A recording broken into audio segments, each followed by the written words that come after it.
శూర్పణఖ రాకుండా చూసుకోండి.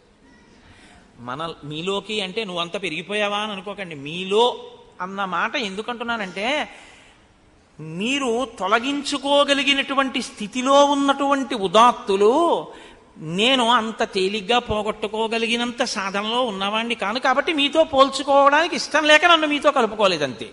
ఆ విషయంలో మీకన్నా నేను తక్కువ అని తెలుసుమండి.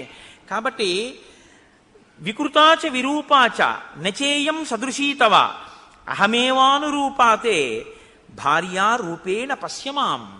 వికృతాచ విరూపాచ, ఈ సీతమ్మ చాలా వికృతంగా ఉంది, విరూపంగా ఉంది. ఇదే సీతమ్మ గురించి రావణుడి దగ్గర చెప్తుంది.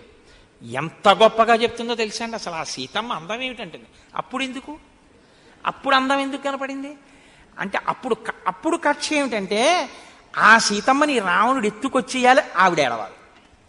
అందుకు సీతమ్మ అందం చెప్పింది. ఇక్కడ సీతమ్మ అందంగా మరి కనపడకపోవడం ఏమిటి అంటే, ఇప్పుడు ఈవిడ మాటలు వినేసి రాముడు అకస్మాత్తుగా చిచ్చి నిజమే ఈవిడేంటి బాగులేదు అని అనేసుకోవాలి. అనేసుకుని వదిలేసి శూర్పణఖం చేపట్టేయాలి. తనెంత లేకి మనసో రాముడంత లేకి మనసో అనుకోవడం. కొంతమంది మనం చేసే ప్రచారం కూడా అలాగే ఉంది. ఇవాళ మన అదేంటి ప్రసార సాధనాలు కానివ్వండి, మన సినిమాలు కానివ్వండి, మన సాహిత్యం కానివ్వండి, అంతే లవ్ ఎట్ ఫస్ట్ సైట్ ఇట. ఏమిటి దాని అర్థం ఏమిటో నాకు ఎప్పటికీ అవగతం కాదు. అసలు ఏమి యుక్తాయుక్త విచక్షణ ఏమి, వాడెవరో ఏమిటో ఆవిడికేం తెలియదు, ఆవిడెవరో ఏమిటో వాడికేం తెలియదు. వాళ్ళ శుభలేఖ కూడా అలాగే ఉంటుంది. I solicit your gracious presence. ఎందుకంటే తల్లి లేదు, తండ్రి లేడు, బంధువులు లేరు, అన్నదమ్ములు లేరు, వాడు అనాథ, ఆవిడ అనాథ, ఇద్దరు అనాథలు పెళ్లి చేసుకుంటున్నారు అని శుభలేఖ వాళ్ళ పేరు మీదే ఉంటుంది. అంత దరిద్రమైన సంస్కృతికి ఇవాళ మనం దిగజారిపోయాం. కాబట్టి వికృతాచ విరూపాచ నేయం సదృశీతవా, నీకు ఆవిడికి ఇద్దరికి సరిపోలేదు, బావులేదు, మీరిద్దరు అలా ఉండకూడదు. నేను మొన్న మీతో మనవి చేశా. అసలు భార్యాభర్తలైన వారు ఎప్పుడైనా కనపడితే, దంపతులు కనపడితే పొరపాటున మనసులోకే ఒక మాట రాకూడదు. ఆయనకి తగినట్టు ఆవిడ లేదనో, ఆవిడికి తగినట్టు ఆయన లేదనో ఒక్క నాటికి అనకూడదు. నేను మొన్న మీకు ఉదాహరణలు కూడా చూపించాను. కళాభ్యాం చూడాలంకృత శిశికళాభ్యాం నిజితపఫలాభ్యాం. ఒండరులు తపస్సుకు ఫలమై ఉన్నారు. తగునీ చక్రి విదర్భరాజతకుం తథ్యంబు వైదర్భయం తగునీ చక్రికి. ఇంత మంచి తగునే దాంపత్యమి ఇద్దరిం తగులంగట్టిన బ్రహ్మ నేర్పరి కదా. కాబట్టి ఒండరులు తగి ఉన్నారు అన్నమాట మనం అనాలి. ఆవిడంటోంది నీకు ఈవిడ తగినది కాదు, మీ ఇద్దరికీ బావులేదు, ఆ దాంపత్యం చూడ్డానికి అందంగా లేదు ఈ సీత, కాబట్టి అహమేవానురూపాతే, నేనైతే నీ పక్కన బాగుంటా. భార్య రూపేణ పశ్యమాం, కాబట్టి నీవు నన్ను భార్యగా స్వీకరిస్తే చాలా అందంగా ఉంటుంది. ఇమాం విరూపమసతీం కరాళాం నిర్ణతోదరీం అనేనతే సహభ్రాత్ర భక్షయిష్యామి మనుషీం. ఈవిడికి అసలు సీతమ్మ గురించి ఏం తెలిసని ఇన్ని సర్టిఫికెట్లు ఇచ్చేసిందో మనకు అవగతం కాదు. ఇది శూర్పణఖ అయిందే అనుకోకండి. ఏమిటో తెలుసున్నట్టు ప్రతి వాడి గురించి అదే పనిగా, అసలు ఎవరినైనా మీరు పరిచయం చేయగానే ప్రిజుడీస్ అని ఒకటి ఉంటుంది. రైల్లో ఎదురుగుండా వచ్చి ఎవరో ఒక ఆయన కూర్చోగానే పెట్టి జాగ్రత్త అంటాడు వీడు. అంటే ఎందుకు పెట్టి జాగ్రత్త అన్నారు అనుకోండి, ఆ గడ్డం అది ఆయన్ని చూస్తే అనుమానంగా ఉంది, ఆయన ఏదో రామాయణం చెప్పుకోవడానికి గడ్డం పెంచుకున్నాడేమో.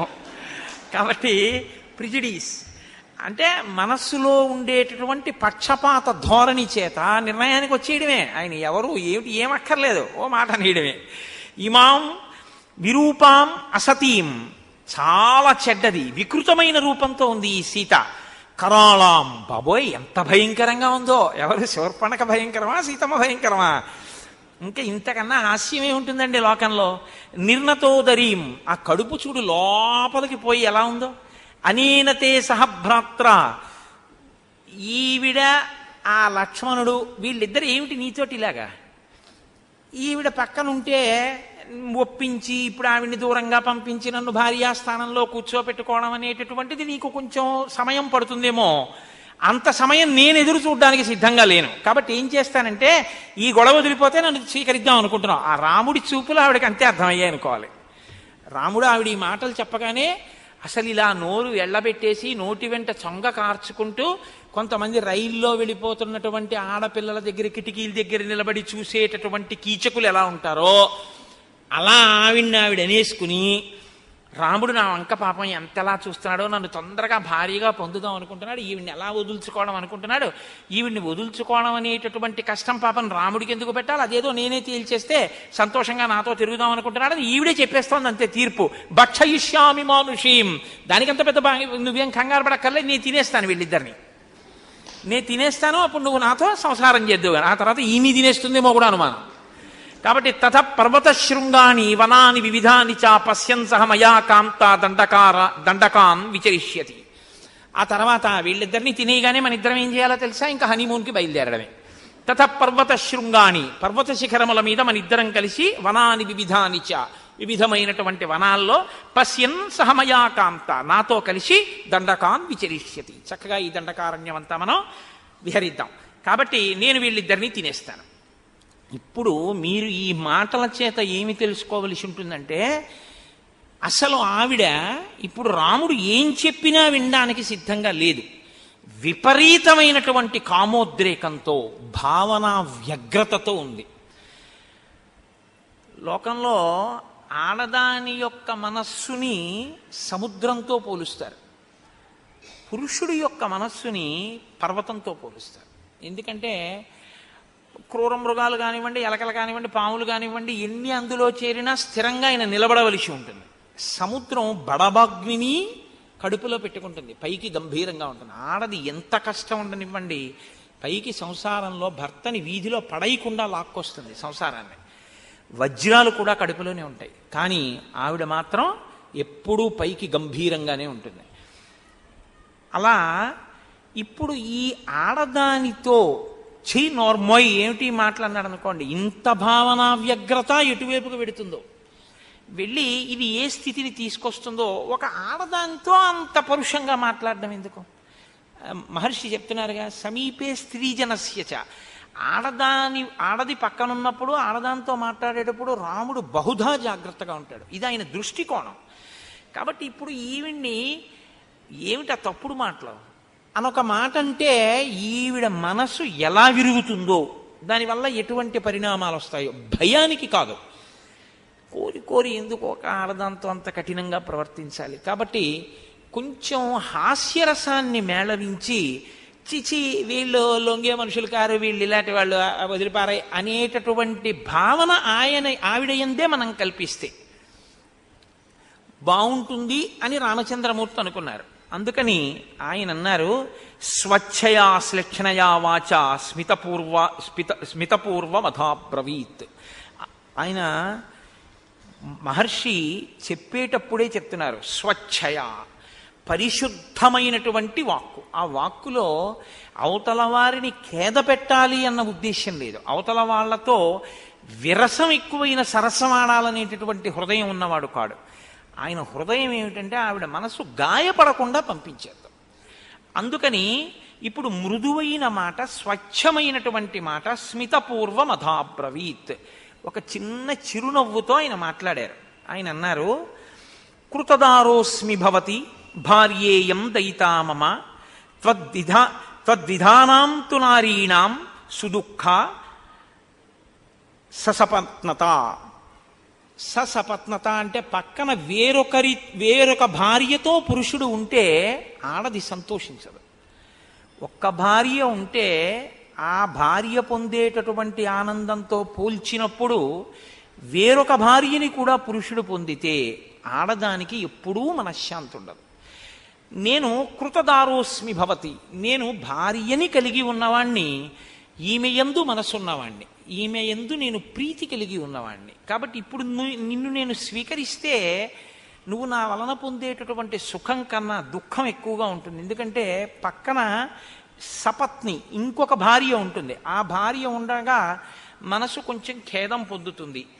సౌందర్యలహరిలో శంకరాచార్యులు వారంతటి వారు కూడా చమత్కారం చేశారు. నవరసాలు చెప్తూ, శివే శృంగారార్ద్ర తదితర జనే కుత్సనపరా సరోషా గంగాయాం అన్నారు. గంగ పట్ల రోషంతో ఉంది అమ్మవారు, ఎందుకంటే సపత్ని అన్న భావన చేత అని. అందుకని ఈ నాకు భార్య ఉంది కాబట్టి నువ్వు అంత సంతోషాన్ని పొందవు. నా భార్యగా నువ్వు ఉండాలి అన్న కోరిక కన్నా, అదిగో అక్కడ ఉన్నాడు చూసావా లక్ష్మణస్వామి, అపూర్వీ భార్యయా చార్ధీ తరుణ ప్రియదర్శన అనురూపస్యతే భర్త రూపస్యాస్య భవిష్యతి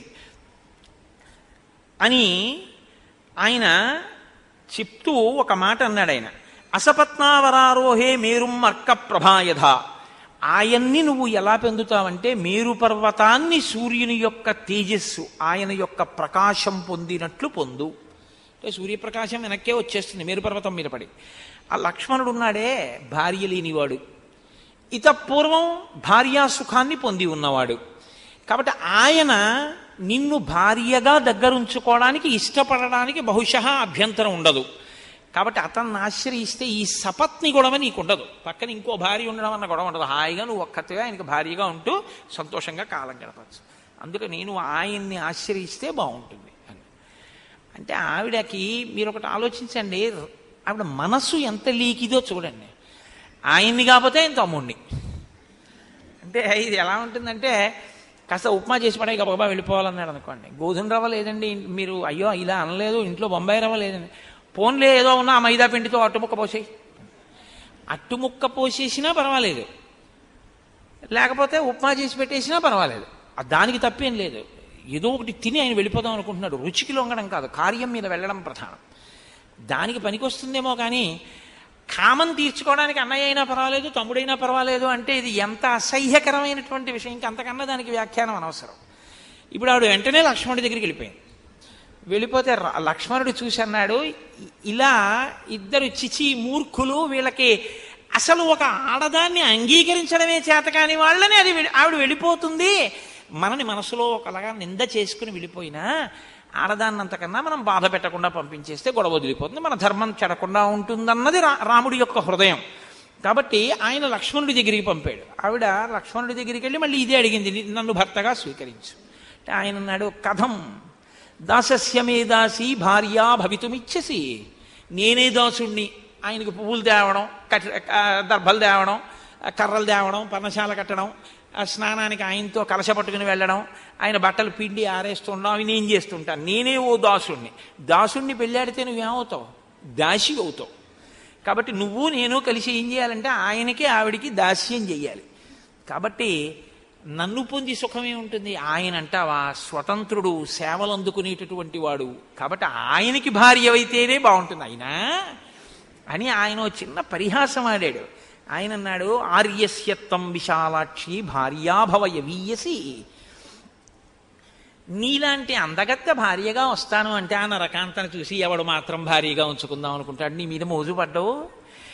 ఏనాం విరూపామ సతీం, ఆమె అదిగో సీతం ముందు చూసావా విరూపంగా ఉంటుంది, చెడ్డది. కరాళాం, ఆవిడన్న మాటలే భయంకరమైనటువంటిది. నిర్ణతోదరి, కడుపు లోపలికి పోయింది. ఇవి శూర్పణ కన్న మాటలేగా. నీ దృష్టిలో ఆవిడ అలా ఉందని లక్ష్మణమూర్తి అంటారు ఆ సీతమ్మని.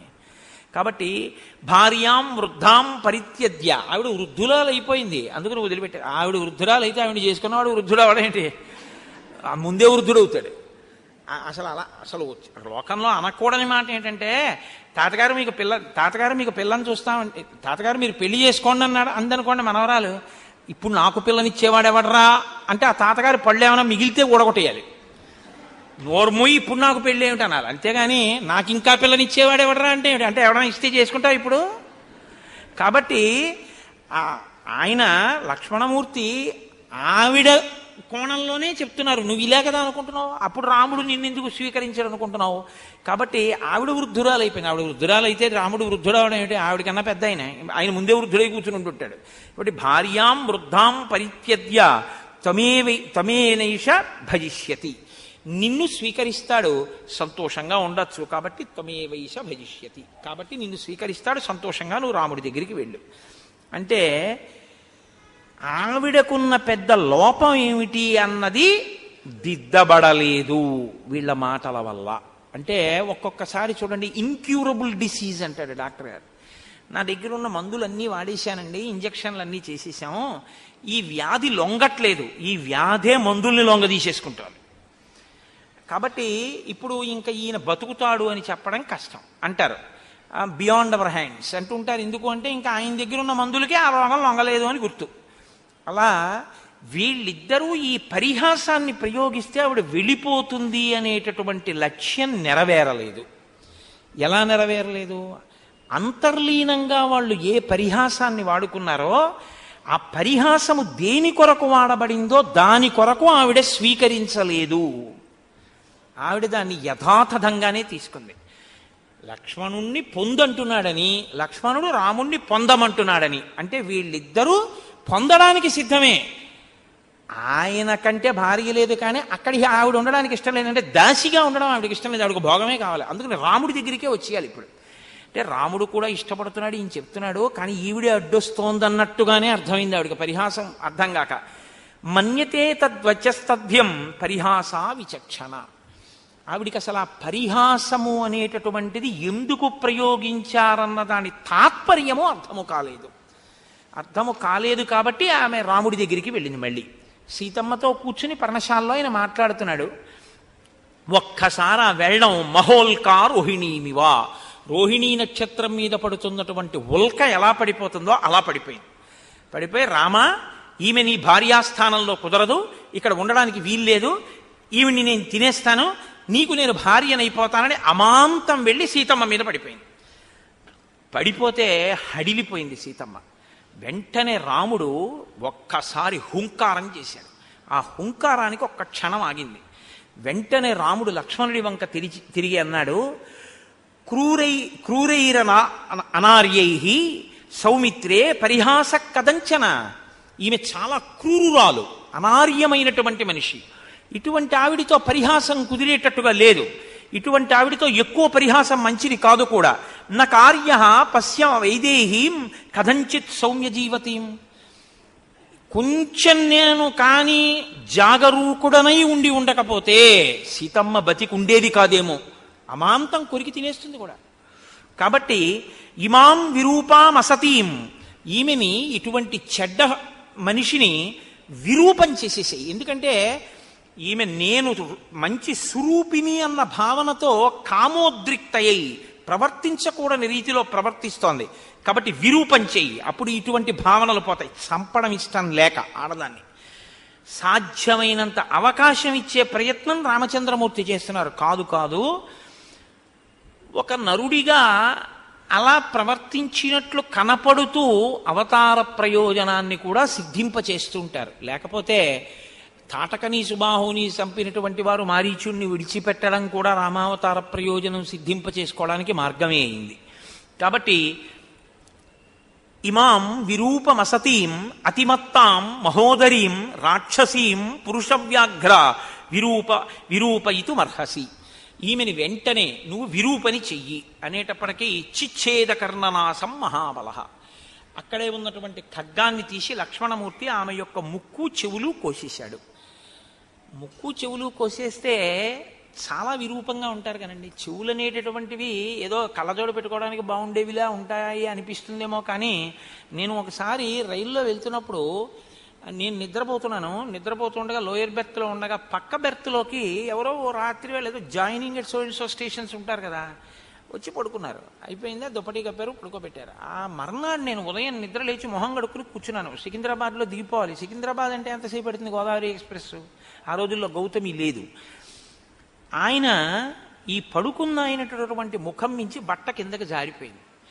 నాకు ఒక 2 రోజులు భోజనం సహించలేదు. కారణం ఏంటంటే ఆయన ఏ అగ్ని ప్రమాదానికి లోనయ్యాడో నాకు తెలియదు, కానీ ఆయన కనుగుడ్లు, ముక్కు, చెవులు అన్నీ కాలిపోయాయి.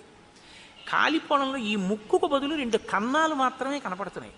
ఈ చెవులు తీసేసి వీటి బదులు ఇక్కడ 2 కన్నాలు కనపడుతున్నాయి. నాకు విరూపం పొందడం, ముక్కు చెవులు కొయ్యడం అంటే ఎంత వికృతంగా ఉంటారో, ఎంత ఇక వెళ్ళి ఎవరి దగ్గర నేను అందగత్తెనని చెప్పుకోకుండా ఉండడానికి లక్ష్మణుడు విరూపవతిని ఎందుకు చెయ్యవలసి వచ్చిందో, ఎందుకు ముక్కు చెవులు కోశాడో అప్పుడు అర్థమైంది. ఆ ముక్కు చెవులు పోతే అంత విరూపాన్ని పొందుతారు, కానీ ప్రాణం మాత్రం పోదు. ఏదో వైటల్ ఆర్గాన్ని తీసేసినట్టుగా మాత్రం కాదు. ఎందుకంటే ముక్కు కోసేసినంత మాత్రాన ఊపిరాడకపోదు, చెవులు తీసేసినంత మాత్రాన వినపడవలసినవి వినపడకుండా ఉండవు. ఇక నుంచి కనీసం ఆవిడ ఈ మాట అనకూడదు, జాగ్రత్తగా వినాలి, జాగ్రత్తగా చూస్తూ ఉండాలి, జాగ్రత్తగా వాసనలు గ్రహిస్తూ ఉండాలి. తప్ప ఇష్టం వచ్చినట్టు ప్రధాన ప్రయోజనం ఒక్కటే స్పష్టంగా రాముడు చెప్తున్నాడు. విరూపను చెయ్యి, చంపమని చెప్పలేదు. ఇక ఎప్పుడూ ఇటువంటి కామోద్రేకం పొందకూడదు ఈవిడ, ఎవరినీ బాధ పెట్టకూడదు. కాబట్టి వెంటనే లక్ష్మణమూర్తి ఆ ముక్కు